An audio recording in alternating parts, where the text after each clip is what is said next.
you've been a part of during the last couple of decades. What are the most important lessons that you learned from those negotiations and the processes around them, and how you have approached your work today on TPP, and then also, the same work that you're doing on the other big ocean with regard to the EU and in terms of that agreement? So I would say two things, particularly speaking as a general counsel, I guess, from that perspective. So our office is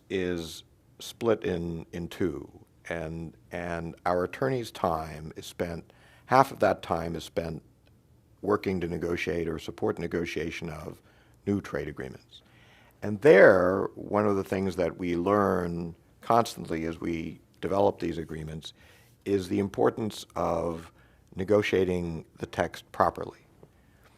and ensuring that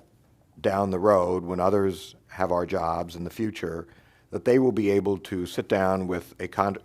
colleague or a counterpart from another government and work an issue out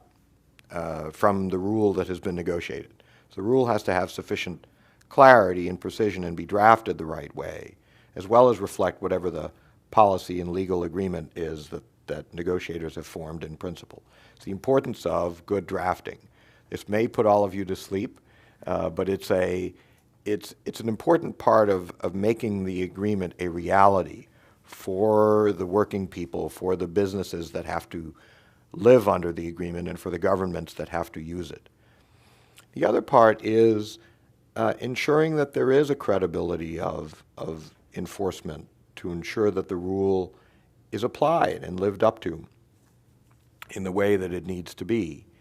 And so as the other half of my office that looks at trade agreements and works with the rest of USTR and works with the rest of our government in a whole-of-government approach, understands where problems are arising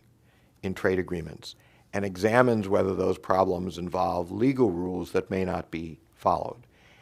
and then addresses those legal rules and develops an approach that says to a government, if there is a violation, we think there's a violation here, we'd like to work it out with you, and if we can't work it out with you, we're prepared to bring a legal case, which often has the impact of resolving the problem before you ever have to litigate, which every lawyer wants to do. Nobody likes litigation per se. Everyone wants to, and us included, we included, want to resolve a matter before it gets to litigation. So the second, I guess, lesson is that we need